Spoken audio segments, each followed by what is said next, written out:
basically started recording all the nonsense. All right, so let's get into it. You ready? Yeah. You ready? I'm delaying it a little bit still, but all right. What's up? We're here, and it's me and Ethan. We're going to break down the NL West, baseball season, 60-game season.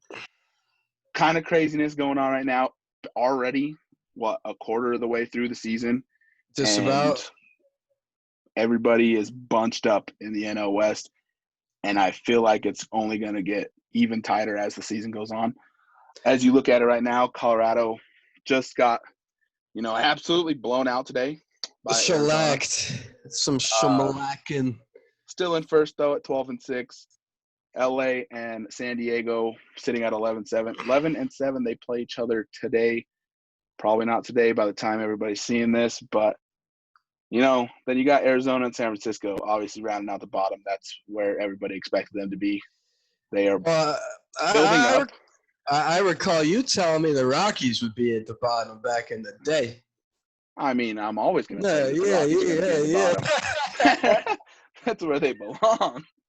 They haven't had a constant winning season. But I did also tell you that if Colorado was ever going to do anything special, it was going to be in a year where everything is not how it's supposed to be. Hey, man, it's like Colorado Magic right now. We got 3 teams on the come up right now. Hey. So maybe it's just that that Denver attitude. It's a weird city. We like weird things and we win weird seasons. That's what we're gonna say. It's some magic in the air. Everybody's a little high at the altitude. Everybody's riding out the high. Other things going on.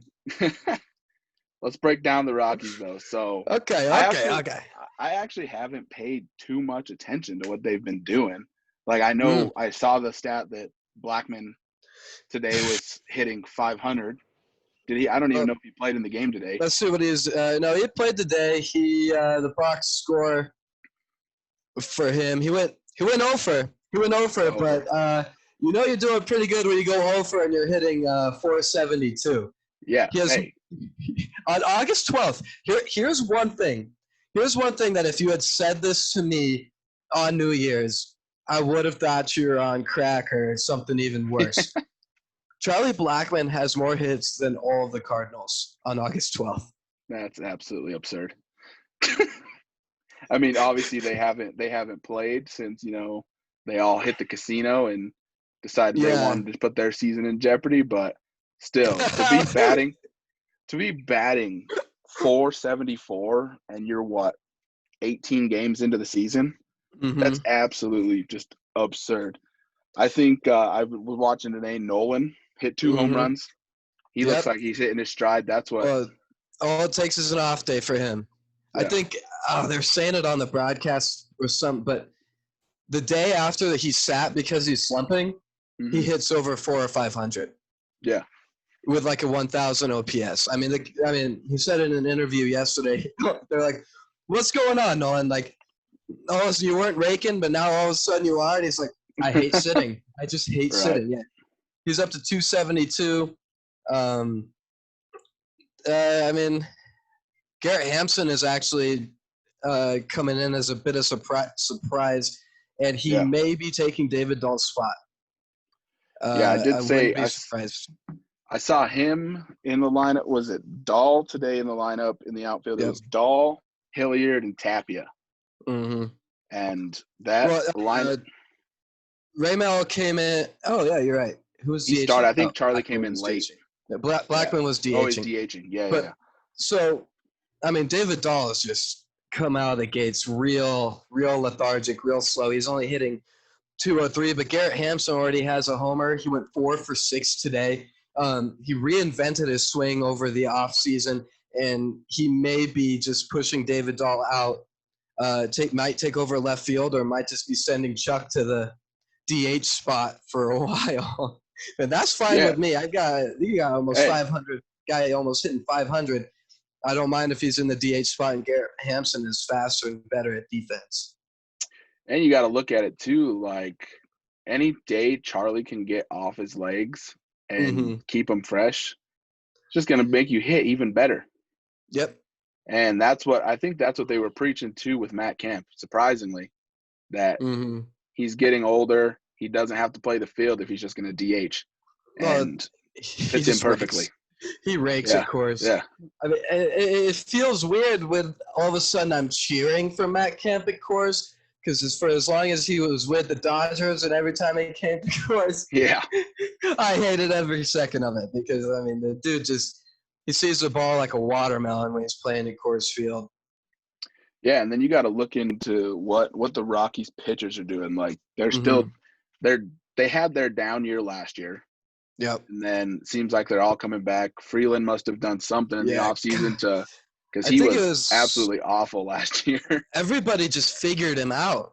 I mean, there was just a whole new book written for him last year, and he didn't adjust to it. I mean, this year, if you look at I don't have them pulled up, but the percentages of his pitches, he's got a 4-pitch mix, and I don't think any of them are above 40. I think his fastball is around 40, but he's throwing his slider, curve, and changeup at a much higher rate, which helps as a slower throwing lefty.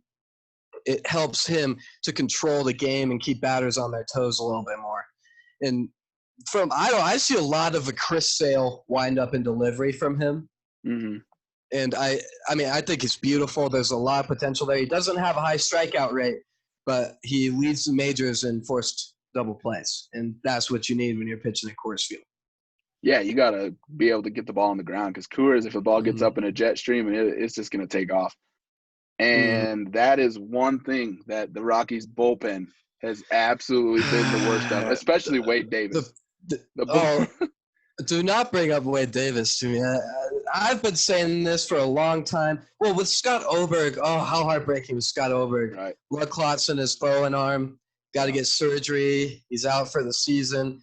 As soon as, he was on the DL for some reason, he was supposed to come right back, but he got an MRI or something like that on his arm. And they're like, oh, your blood clots are back. And that's a really dangerous condition, so, of course, I don't want him pitching. Oh, yeah. And but it hurts because he was supposed to swoop in, take that closer role. But Jairo Diaz is doing fine in that situation. But if we're talking about Rockies bullpen, let's talk about Daniel Bard and how cool of a freaking story Daniel Bard is. Right. He got his first save since 2011 last night. I mean, if we're talking front runners for any award right now, comeback player of the year has got to be Daniel Bard. Oh, yeah, 100%. And being able to produce in the bullpen is one of the hardest jobs. So when you come in and get your first save, I mean, it's only uphill from there. Like, sure, you're gonna blow saves. The best closers blow saves. Yeah. I mean, best pitchers, some of the best pitchers in the game blow saves. But you're gonna have your chances, take advantage of your chances. And I mean, if you're comeback player of the year, hey, make your shot for it. Hey, I mean, you gotta love it. But that's about where the Rockies are right now. Can't win every series. Lost our first series yet. Today, got an off day tomorrow. Then we're saying hello to Texas. Yeah. Good old Rangers with again. Who they are not a very good team. No, and I'll take that before we have a 2-home, 2-away against Houston. Houston. Honestly, I know you got a lot to say about that. Honestly, if now that you look at it, like Houston's not a very good team. Their pitching is subpar. Josh Reddick's wife even said it that their whole starting lineup for pitching wise is basically a bunch of minor leaguers from last year. Especially after Verlander's out. Exactly. You lose Verlander and you have Lance McCullers Jr., who is basically their ace now.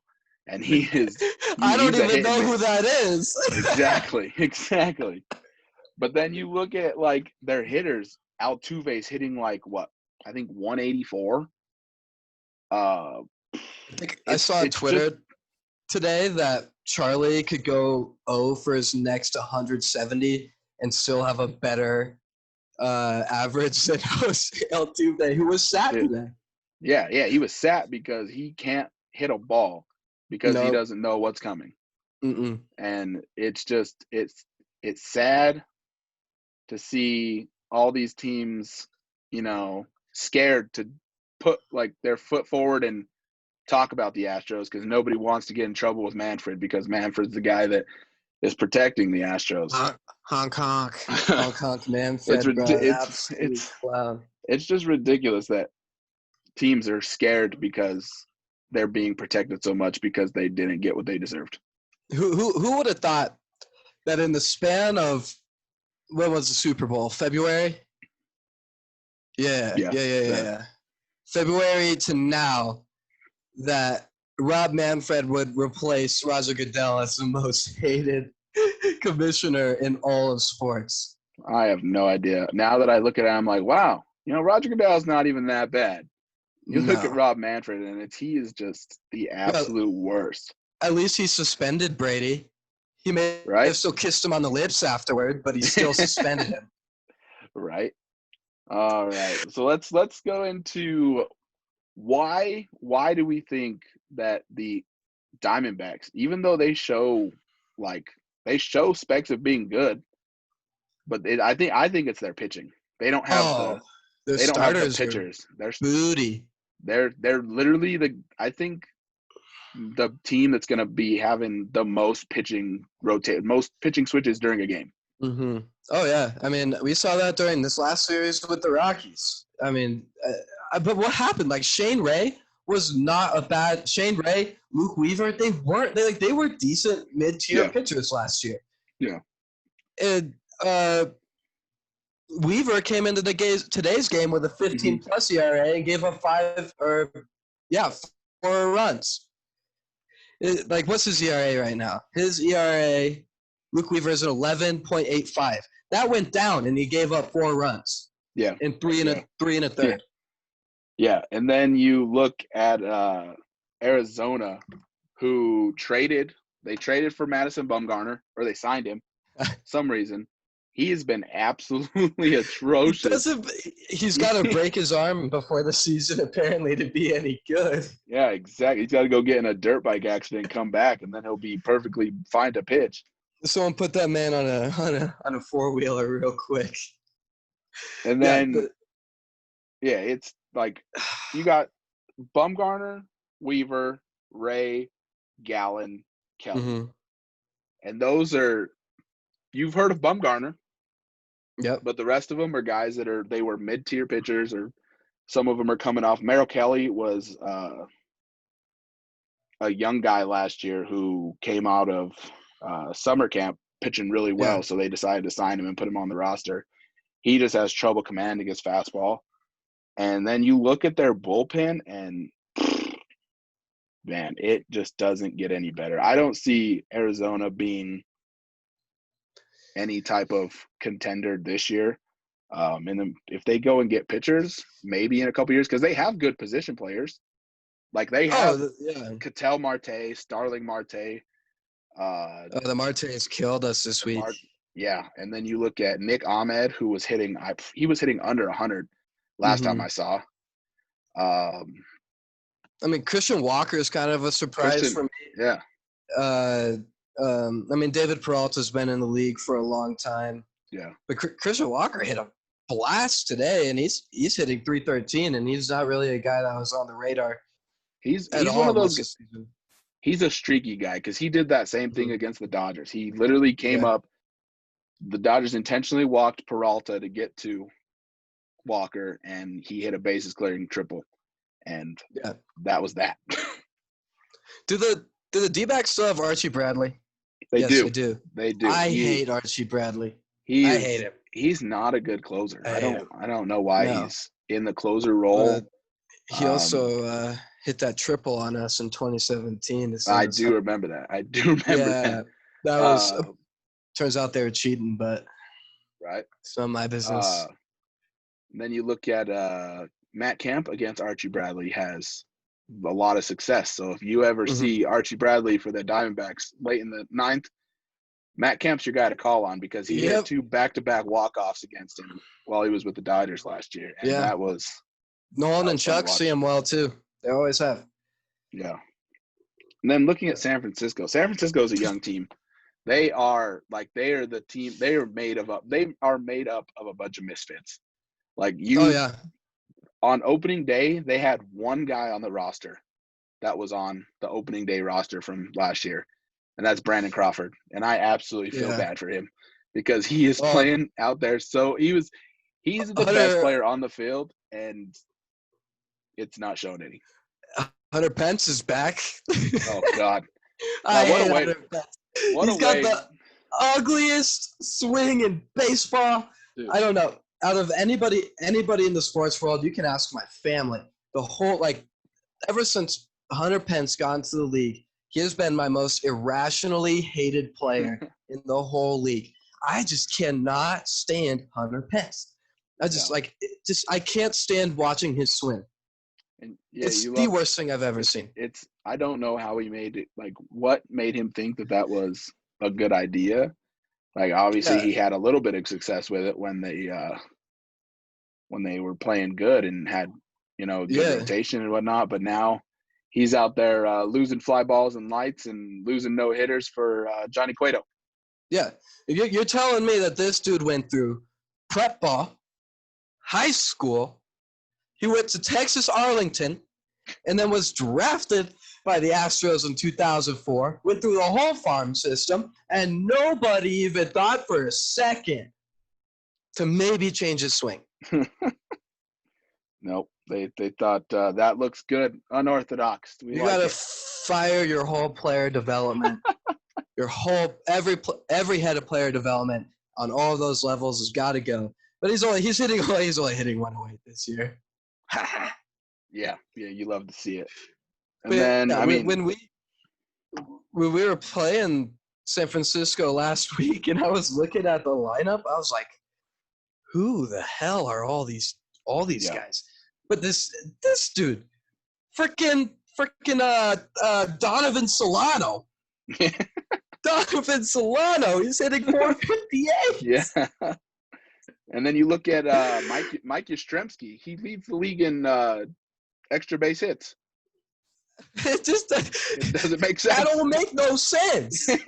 It makes no sense how they are that terrible, but they have guys leading the league in some of the better categories. When you have Evan Longoria on your team. And he just came back. He was hurt for the first 10 games? He wasn't playing. And I can't believe that freaking Pablo Sandoval is still playing Major League Baseball. That blows my mind that he's still on the team. Kung Fu Panda, baby. The Kung Fu Panda don't die. If he was the actual Kung Fu Panda, he'd be in Kung Fu Panda 12 right now. The production that doesn't even get released in theaters, they just throw it straight to DVD and hope someone buys it. It's so funny. I just he is you don't realize how old he is, but that dude's been in the league forever. Let's see how old he is. He's only 33. I mean, he must have came in young. His first season was 2008. His first season was 2008, and he was born in 86. Maybe we just think that because he was with the Giants when they won all those World Series. Yeah. And then he got sent down because he couldn't keep the weight off and he didn't look like a baseball player anymore. Then they brought him back. Doesn't look like a baseball player now. Oh, they need something because apparently somebody can't play first base. If he can still kick it with that physique and at that age, there's no reason Bartolo Colon shouldn't be in baseball. Bartolo Colon somewhere out there in the Dominican Republic still playing baseball. I believe it. I love that guy. He just loves the game. Everybody loves him. He's big sexy. All right, buddy. Let's go hear to the Padres. Let's hear some stuff. Okay, not yet. Let's go to the Padres because Okay. They're a threat. Everybody's been avoiding it. I was telling everybody. Yeah. We've been avoiding. The Padres have been on the come up for the last 5 years. They've been putting pieces together, bringing people in, and I think they're still trying to figure it out, but they're starting to figure it out even more. When you got Eric Hosmer playing first, and you have Tommy Pham left, Grisham, Machado, Tatis, he's hitting out of his mind. The dude's slugging all over the place. Mm-hmm. And then you have Jerks and Profar and Will Myers. Yeah, Will Myers can be sneaky. Yeah. He came into gets the the league barrel to real the ball. hot, but he kind of fell off a little bit. But he's got that bat speed and he can barrel it. And At least his contract wasn't as bad as Chris Davis. oh, rest in peace, my man, Chris Davis. Right.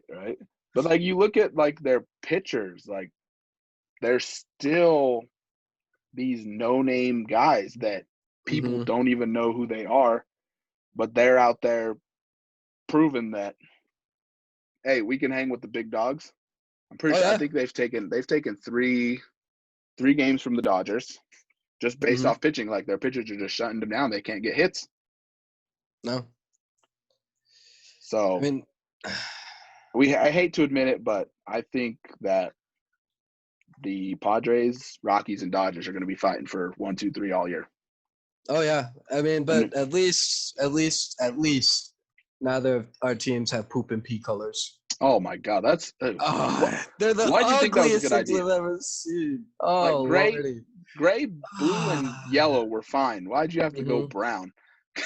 Dude, I loved their camouflage jerseys. Yeah, so dope. And then they turn around with they said they looked at University of Wyoming and they said, "Hey, that's a great idea." Nobody has those colors. Nobody has those colors. We want those. No. They said they looked at the Browns uniforms and they said, "How can we make it worse?" Bro, it's awful. It's awful. For history. It makes honestly no sense. But I guess the players want to try and pull it off, but the only thing with Fernando Tatis though is how much that dude strikes out. Yeah. Yep. I think let me shoot. In all of the MLB, he is a big like hit or miss guy. Like if he's not hitting the ball in the gap, he's striking out. Yeah, he struck out 25 times, but also saying that Ryan McMahon has struck out 28. I mean, in Denver, you're trying to hit it as far as you can. So. Yeah, and then you hop on over to sea level, and balls are moving 6 inches long, 6 inches further than they were before. Nobody talks about the Coors Field hangover, but I digress. It happens. All right. I've been avoiding it because we've been on the struggle. We've been on the struggle bus. But I mean, sitting at 11-7, this has been one of the Dodgers' best start to a season since 2014, I believe, 2015. Yeah. And it's just because they usually start off slow, pick it up, going into the All-Star break, stay hot after the All-Star break. But this season, you don't have the chance to do that. MVP from last year, Bellinger, batting 167. Well, your top average is 281. Ugh. 340. Well, okay, I'm just Seager's looking at 340 starters. Yeah, but Seager was out for a little bit, wasn't he? He's been out the last 2 games with a back tightness, but he's on his way back. He was fielding ground balls yesterday. Okay, yeah, because on MLB they only have, I guess they have an at-bats cut off. Seager's not on there yet. Yeah. But yeah, Mookie Betts leading the outside of Seager. He's leading the league or leading the team with a 281. Yeah. Right behind him is AJ Pollock, who comes off the bench most of the time, or he DHs because he's too old to be in the outfield. Yep. But I mean, it's nice to see that they're still 11-7, and they have almost 75% of their guys are still struggling to hit the ball. Will Smith, who was absolutely destroying balls last year, he's not around. Max Muncy hit 2 home runs on opening day, hasn't been the same since. Justin Turner just got his 1,000th hit of his career last night, but he's a big guy that either strikes out or he hits it into the gap. Yep. Peterson hitting under 200. He's striking out way too much. I don't know how many times. I can see if he's. I can't find it right now, but I'm sure he's up there in strikeouts as well with Tatis and Dahl, Eric McMahon. Well, if it weren't for Chuck and Murph, Rockies would be having the same problem. I mean, David Dahl, all-star last year, hitting 200. Nolan Arenado went on one of the biggest slumps of his career. Now he's coming out of it, but can you imagine not having a player on your team hitting 482? Couldn't be me. Couldn't be be me. It's Chuck Nasty, baby. Yeah. It's nice to have a guy who was two former MVPs on your team. I'm just saying. Yeah, it's nice to have a guy who's been cheated out of 2 MVPs on your team too. Yeah. But then you look, so like the one nice thing that the Dodgers have going is their pitching rotation. Like we have so many arms in the bullpen that can be starters, and then the starters wise, you got Kershaw. Obviously, just came back from. He's had 2 really good outings since he came back from back tightness. Looking at Walker Buehler, he's been struggling. He's given up about 7 hits, I think, this year, but they've all been home runs. That'll do it. Yeah. That'll do it. And you give up home runs to one of the best home run hitting teams in the Padres this year so far. And that's just not going to cut it out for wins. I don't think he's made it past the 5th inning yet. Dustin May. He's fun to watch. 23-year-old pumping in 99. His 2-seam is unreal. Well, it goes. Yeah, literally. Like you see it and then you don't. And everybody's talking to him. Not fair. Like, so what do you do? And he's like, I just grip it and rip it. He's like, I don't even have a technique. It's just grip and rip, and then you see where it goes. Yeah. How about Ross Stripling though? He's been a good filler. He's I've always liked separation. Him. Yeah, he's a good separation from the the guys that are throwing 99, Dustin May, Buehler, upwards of high 90s. He sits lower 90s, but he has that nice 12-6 breaking ball that comes from the right side. You don't see usually, mostly from Kershaw on the Dodgers roster. But then then you get into the bullpen, and they're just like, I swear, like from last year to this year, they've completely done a flip, and they got Brusdar Graterol. Thank you, Boston, because they didn't want a damaged arm. And this dude's in throwing 101 and consistently. And then we look, Dennis Santana has been – that dude came in against Houston in extra innings through 3 shutout innings. And it was pretty impressive to see. But, like, the arms list goes on and on and on. Yeah. The arms can be great, but if you're not scoring runs, it's not going to win you games. That's something the Dodgers have always been good at, pitching, though. Yeah. Always. You remember Ted Lilly? I hated Ted Lilly. I hated him. He always tore up the Rockies. He always tore up the Rockies. You love the lean back and go. Yep. Ted freaking Lilly. Oh, man. That's the name that haunts my nightmares. But, yeah, I mean, it's weird this year because they don't have the 60-game ramp-up that they usually get to try and get going. You don't have that. Nobody has that. So you see some of these teams struggling to hit, but I think they'll turn it on. I mean, it's the Dodgers, man. No worried. I honestly think the NL West is putting 3 teams in the playoffs.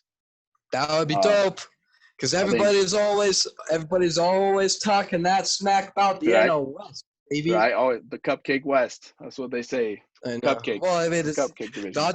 Dodgers haven't helped anything with that. Would y'all let somebody else win a division for once? Right. How about that? 7 straight years since pretty sure. Yeah. But yeah, I mean, let's look at like struggles wise. What do you think the Rockies' biggest struggle is right now? It's hitting. Well, past 3 days has been some bullpen work, but that'll calm down. I think we got a lot of young guys. I mean, I've been saying it for years. The secret to pitching well at Coors Field is to bring in homegrown arms. I mean, what did we learn from Jake McGee, Brian Shaw, Wade Davis? What was that other bum's name that came in with Shaw? He released him. It's Brian Shaw and whatever. But Bridich doesn't know how to sign relievers, so you got to bring him up in the system. Because if you bring him up in the system, you've got the guys who have been studying how to pitch at Coors Field. teaching these guys how to pitch at Coors Field, or you could just let them talk to Kyle Freeland, I guess, and John Gray. John Gray had an awful outing the other day, but I mean, historically, after Jorge De La Rosa, John Gray is the most successful pitcher at Coors Field. Yeah. Kyle Freeland is about to be that guy. I mean, he pitched at TJ, so he's used to pitching at this type of altitude. But you see guys like Jairo Diaz and Yency Almonte coming up and throwing gas and looking good. That's because they've been developed to look good. Yeah. So you just got to trust the process with relievers. But for hitting, I think it'll come around. I mean, David Dahl isn't the type of guy to stay down long. Ryan McMahon starting to get hot today. Nolan Arenado is always – I mean, we've seen him go through slumps, but then we've also seen him go on tears that nobody's ever seen before. Yeah.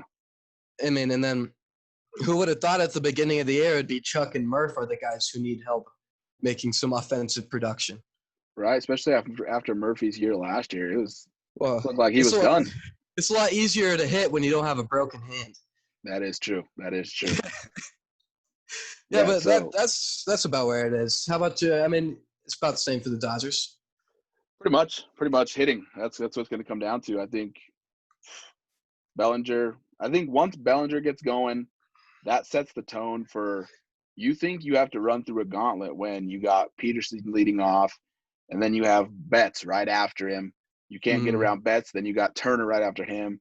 Get around Turner, then you got Bellinger, then you got Seager, then you got Hernandez, and the list just keeps going. Like that batting lineup should be at least every one of them should be batting over 300. And it's if they get to the point where they're hitting good and streaking, which hopefully it comes not soon because you don't want them to peak and then go downhill, but hopefully soon to make up some games. And it just sucks we haven't had to see the Rockies yet. It's been about, it's going to be about halfway through the season almost before we get to see the Rockies. And I think we only play each other twice. I think so, and it favors you guys at home. Yeah, I think we play 4 at home and then 3 on the road at Coors?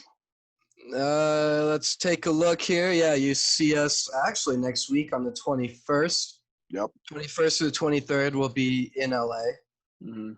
And then again in LA from September 4th through 6th, and you only play one series. It's a 4-gamer in September at Coors. At Coors. Yep.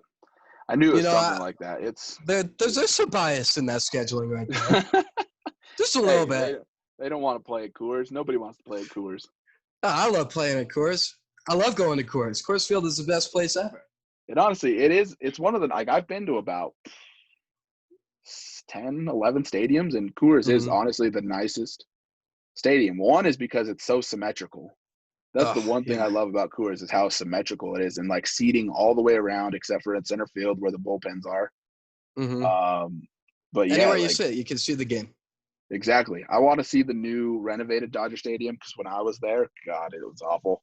The seats, your legs are cramped up right in front of you, and if you're not paying $1,000 a ticket, you're sitting out with the bleacher creatures.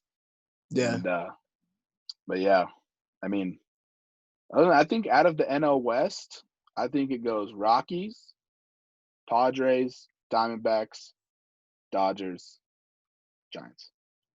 A little bit of bias. But maybe not big on Citi Field? Who, the Giants? Yeah. The AT&T I Park? thought we were still – it's AT&T Park. My bad. Are we still talking about ballparks or are we talking about power rankings?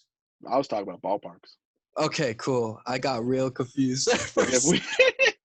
If we were doing power rankings, we'll get to that later. But I'm still talking about ballparks because. Oh, have you been to AT&T?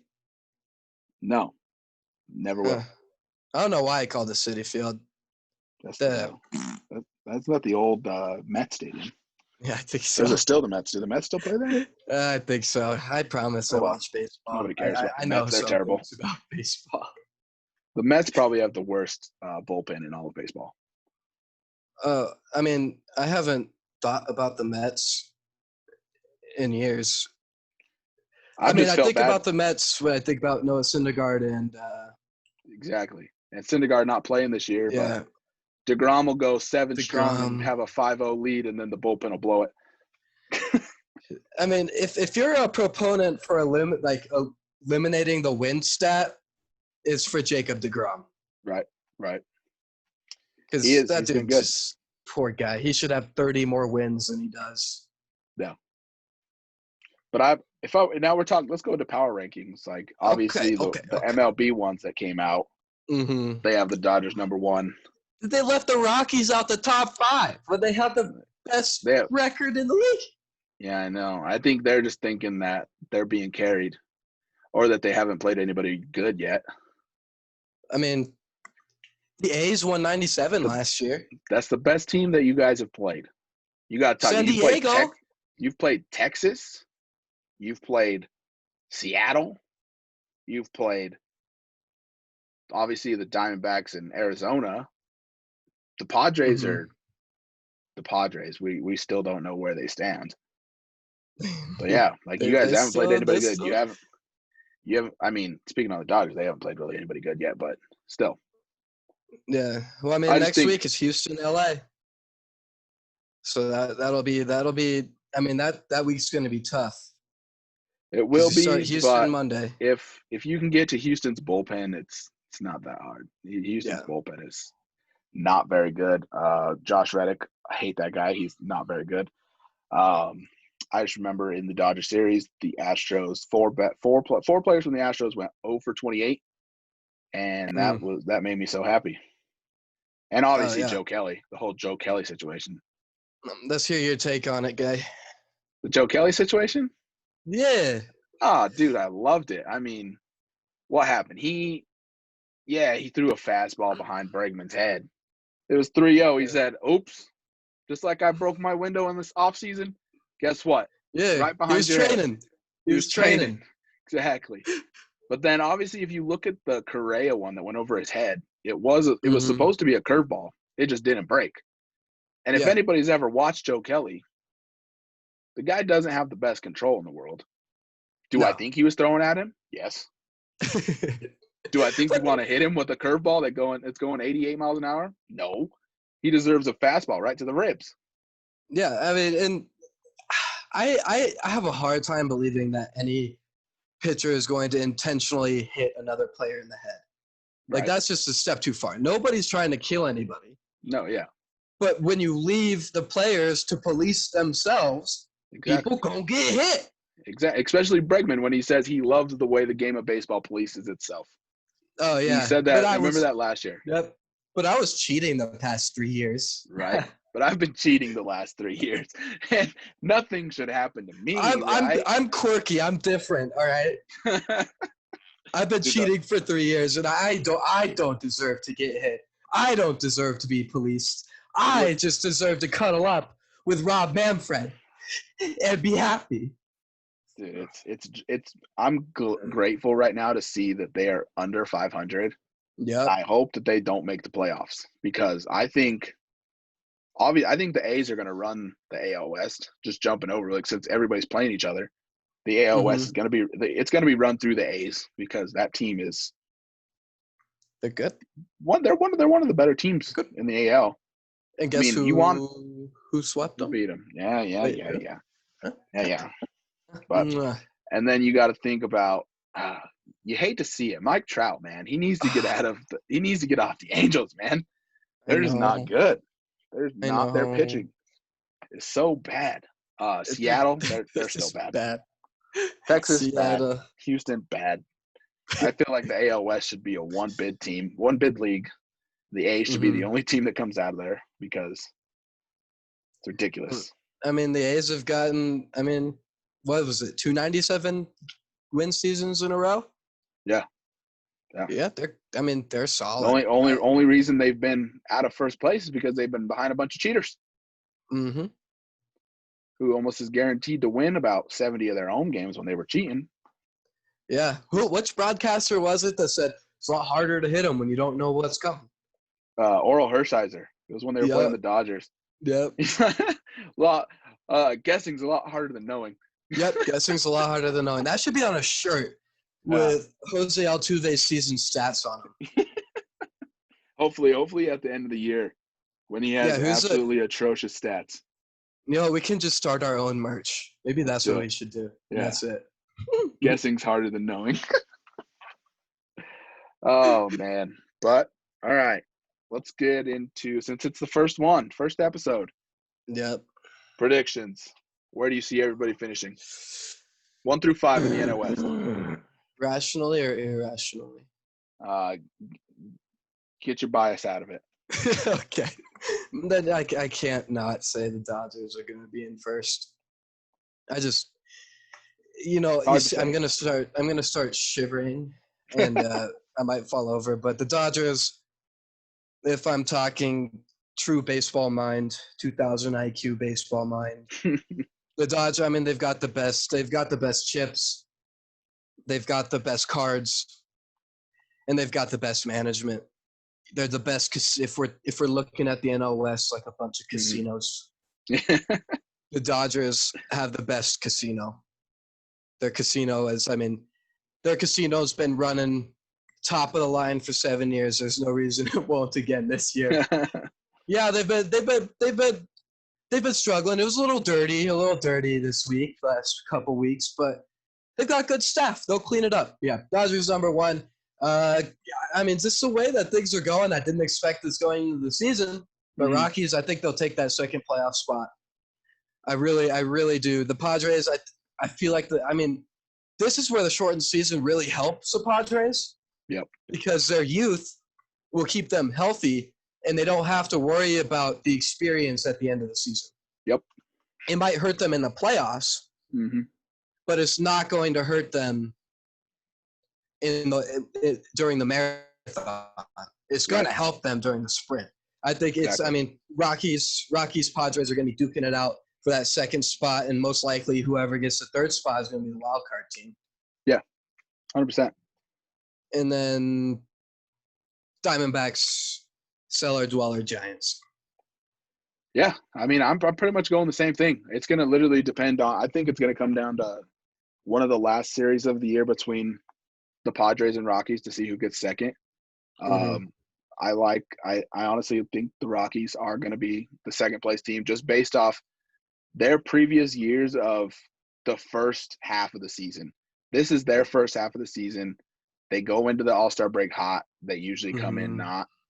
Yep. As long as you can keep that heat going into the playoffs, I think you could see a team getting in. I honestly think 3 teams from the NL West getting in, along with the division winners from each of the other 3. And then, I mean, when you look at the NL East, third place Nationals 6-7, NL Central third place Brewers 7-8. Yeah. Let's talk about the Brewers, man. Oh man! Just for a second, I know this is an NL West little pie. I know, but they've been running the table for the last how many years, and they just can't figure it out. Yelich, they have all the star power they need over there, and they still can't figure it out. Or how funny it is that the Cardinals haven't played in over a week, and the Pirates are still last. Yeah, it does. Oh my God, dude! It's. Who thought? Yeah, let's go to the casino. That's a good idea. Let's play a game knowing our guys are sick. It's all full circle. God, I hate the Cardinals anyways. I hope their team just gets banned from the league. They don't deserve to make 60 games. If they get banned from the league, and so should the Marlins. The Marlins knowingly played with sick players. Yeah, and that's a surprise team right there. Yeah, but I don't want to give them any credit because that's egregiously putting other players in harm. Right. And I think that is one of the most disgusting things you can do. I mean, their head coach and their top players even came out and said, yeah, we had a team meeting. We decided to play. Give me a break. You guys felt like that, huh? You guys really felt that was the right choice. So, they should be thanking their lucky stars that nobody on the Phillies got sick. Right. Like, if someone had gotten sick, you gotta suspend some people. You literally almost would have shut down the whole MLB if the Phillies got sick, because they were watching it close. Like if they got any more teams that were popping up with guys who couldn't play, they were going to shut the whole thing down. Yep. Now they're talking about a whole bubble idea for the playoffs. I was just thinking where is the best training? Exactly. Like, where do you have facilities that are so close together? You have access to all of them. You can control what goes in and out at all Exactly. times. There's big hotels right Right next to there. It's weird how you have two locations in the United States that have all these fields right by each other, but we're not playing in a bubble. the only league who had a pre-made bubble, but Exactly. didn't use it. Exactly. Because why? They got Boo Boo the Fool at the helm. Oh man. Well, I think that's where we're gonna cut it off tonight. You know, we haven't really discussed how many times we're gonna do this, like 2 times a week or once a week. I think we should do it once a week. I think weekly is nice, Once once every Wednesday. week, every Yeah. Wednesday. Hey, break Yes, down the sir. midweek going into the Dodgers game just started, so let's see how that goes, and we'll see where everybody's standing at next week. Sounds good, boss. All right, man.